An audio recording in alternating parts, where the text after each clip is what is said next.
알마게스트의 5번째로 등장하는 별자리는 목동자리입니다.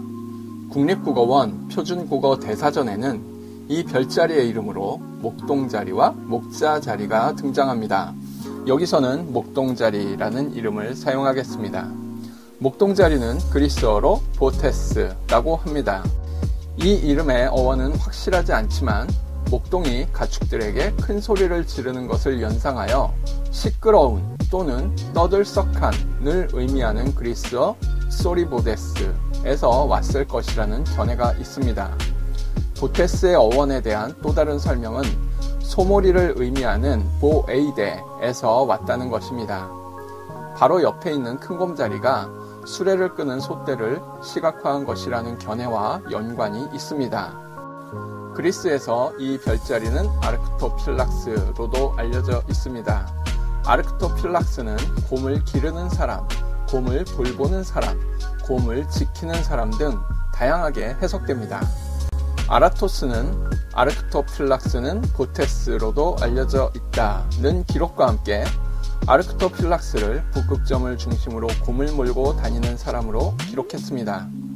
호메로스는 오디세이에서 보테스라는 명칭만 썼습니다. 따라서 보테스라는 이름이 아르크토필락스보다 더 오래된 이름임을 알 수 있습니다. 이 그림은 1801년에 발행된 우라노그라피아의 목동자리 그림입니다. 목동의 오른손에는 지팡이가, 왼손에는 원형 낫이 들려져 있습니다.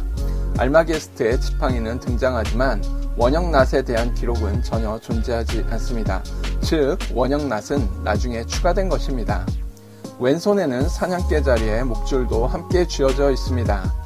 하지만 사냥개 자리는 프톨레마이오스의 별자리가 아니라 17세기에 만들어진 별자리입니다. 따라서 목동과 사냥개가 연결된 신화는 존재하지 않습니다. 목동이 딛고 서 있는 별자리는 마이날로스 산자리로서 지금은 사라진 별자리입니다. 목동의 머리 위로 보이는 사분이 자리 역시 지금은 사용되지 않는 별자리입니다.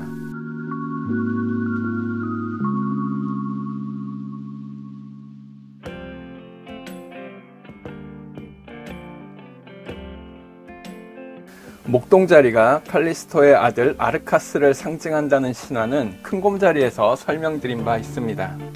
오비디우스는 하늘에 올려진 아르카스가 작은 곰자리가 되었다고 했습니다.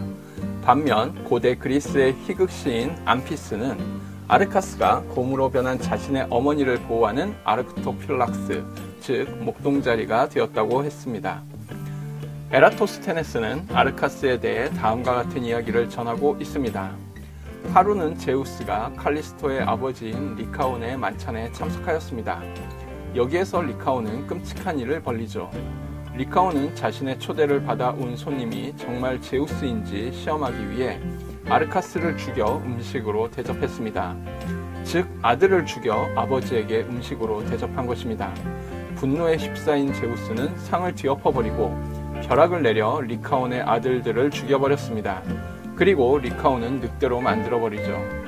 제우스는 아르카스의 살점을 모아 형상을 다시 만든 뒤 이를 불태워 플레이아데스 중 하나인 마이아에게 넘겨주었다고 합니다.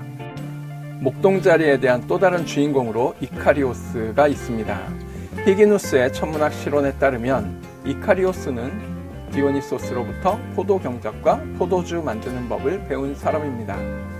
하지만 이카리오스가 만든 포도주를 마시고 너무나 취해버린 목동들은 이카리오스가 독을 타서 자신들을 죽이려 한다고 오해하여 이카리오스를 죽이고 맙니다. 이카리오스의 개 메라는 집으로 달려가 이카리오스의 딸 에리고네를 이카리오스가 묻힌 나무 아래로 데리고 옵니다. 깊은 슬픔에 빠진 에리고네는 나무에 목을 메어 아버지를 따라가고 이카리오스의 개 메라 역시 스스로 강물에 몸을 던져 죽습니다. 제우스는 이카리오스를 하늘에 올려 목동자리로 삼고 그의 딸 에리고네를 처녀자리로, 그리고 이카리오스의 충직한 개 메라는 개자리로 만들었다고 합니다. 그 개자리가 정확히 작은 개자리인지 큰 개자리인지는 밝히지 않았습니다.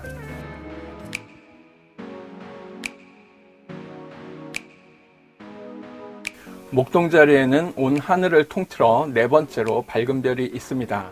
바로 아르크투루스입니다. 이 별은 호메로스와 헤시오도스, 아라토스와 프톨레마이오스 모두가 언급한 별입니다. 그리스어 아르크투루스는 곰의 수호자를 의미합니다. 아라토스는 이 별을 목동의 허리띠 아래에 있는 별로 묘사했습니다. 반면 게르마니쿠스 카이사르는 목동의 옷을 여미고 있는 단추로 묘사했으며 프톨레마이오스는 허벅지 사이에 있는 별로 묘사했습니다. 오늘날 별지도에 나타나는 아르크투루스의 위치는 프톨레마이오스가 지정한 위치입니다. 아르크투루스는 태양보다 25배나 큰 적색거성이며 37광년 거리에 위치하고 있습니다. 많은 별지기들이 관측 대상으로 꼽는 목동자리의 별은 엡실론별 이자르입니다. 이 별은 이중별입니다. 이 별의 이름은 아라비아에서 허리띠를 의미하는 이자르에서 온 것입니다. 알마게스트 아라비아어판에는 알미자르라는 이름으로 기록되어 있습니다.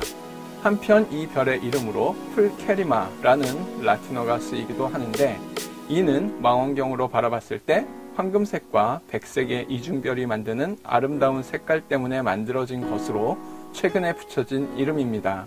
그 뜻은 가장 아름다운 별입니다.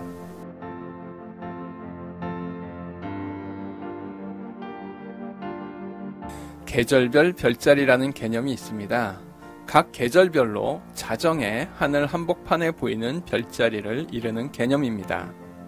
봄철의 대곡선, 여름의 대삼각형, 가을의 사각형, 겨울의 육각형이 있습니다. 봄철의 대곡선은 바로 북두칠성의 꼬리와 목동자리의 옆구리가 만듭니다. 목동자리는 그만큼 찾기 쉬운 별자리인 것입니다. 하지만 목동자리는 이상하게도 쉽게 찾아볼 수 있을 만큼 밝은 딥스카이 천체는 거의 없습니다. 88개의 별자리 중 무려 13번째로 큰 별자리라는 사실이 무색해지는 결과죠. 아르크투루스 및 목동자리 로별과 함께 정삼각형을 구성하고 있는 그 유명한 구상성단 M3도 목동자리가 아닌 사냥개 자리의 천체입니다. 별지기들의 바이블 딥스카이 원더스에서는 목동자리의 관측 대상으로 7개를 꼽고 있습니다. 그중 3개가 가볍게 찾아볼 수 있는 대상입니다. 첫 번째 관측 대상은 아르크투루스 성군입니다. 별들의 모임이라 쉽게 찾아볼 수 있는 대상이지만 폭 5도에 달하는 이 성군을 별무리로 인식하려면 길잡이 망원경이나 쌍안경 등으로 상당히 넓은 시야에 관측을 할 필요가 있습니다. 하지만 미리 내 빽빽한 별들에 익숙해진 눈은 아르크투루스 성군에 무덤덤하기만 할 것입니다. 더군다나 이 별무리가 서로 물리적 연관성이 없다는 점은 또 한 번 우리를 실망하게 만듭니다. 그나마 나폴레옹의 모자라는 별명을 가진 자리별 피코 1이 약간의 흥미를 불러일으켜줍니다. 목동자리에는 M3에 비할 바는 아니지만 그래도 체면 7회 정도는 해주는 구상성단이 있습니다. 바로 NGC 5466입니다. M3이 아르크투루스와 목동자리 로별과 함께 정삼각형을 구성한다면 NGC 5466은 직각삼각형을 구성하고 있어 M3만큼이나 쉽게 찾아갈 수 있습니다. NGC 5466은 직각을 이루는 꼭지점에 자리 잡고 있죠. 상당히 어둡긴 하지만 그래도 구상성단으로서의 눈맛을 간신히 유지하고 있는 이 성단은 M3을 갖지 못한 목동자리의 아쉬움이 담겨 있는 것처럼 보입니다.